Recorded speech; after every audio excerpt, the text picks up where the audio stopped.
Hey Ramona, let's take a look at your week 3 assignment 3 object.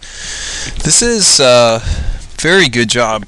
The object itself, I think, has ended up being refined a lot from the first one that we saw, which is good, which is kind of what we should be seeing.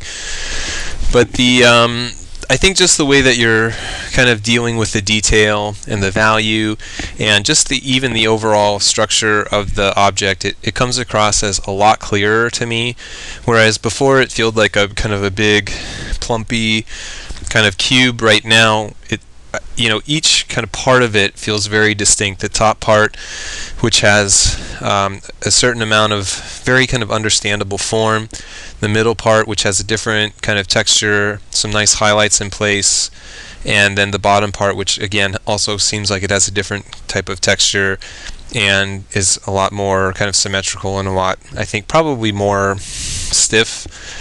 So for me, it works out a lot better. I think that the angle that it's at, also the height that it's at, is a lot better than what we were seeing in the last assignment as well.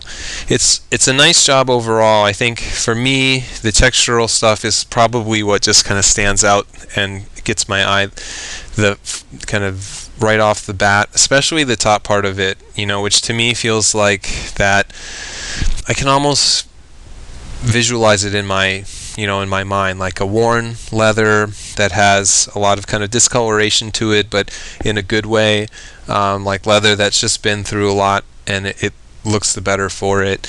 And that, along with kind of the highlights and some of the highlights that are occurring over here, it really works out well for me. The shading is good, which was something that we were seeing a lot of in the last one that I thought was very good. And then dealing with the environment itself texturally, it's working out well, and there's some very good coverage going on in the background where it's nice, it's even, it's consistent, and it doesn't do anything in any way to detract from the main object.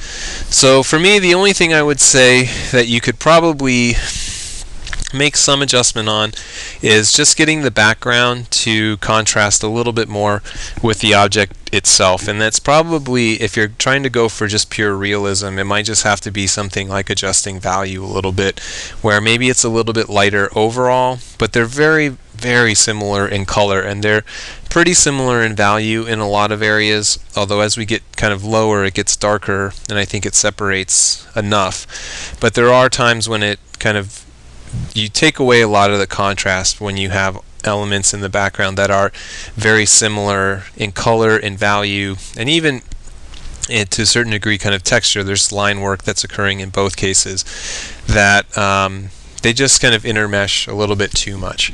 But that's easily resolved, and it's more than anything just kind of, you have to kind of figure it out before you even start laying in the overall amount of color, because it's very difficult to change once it's there.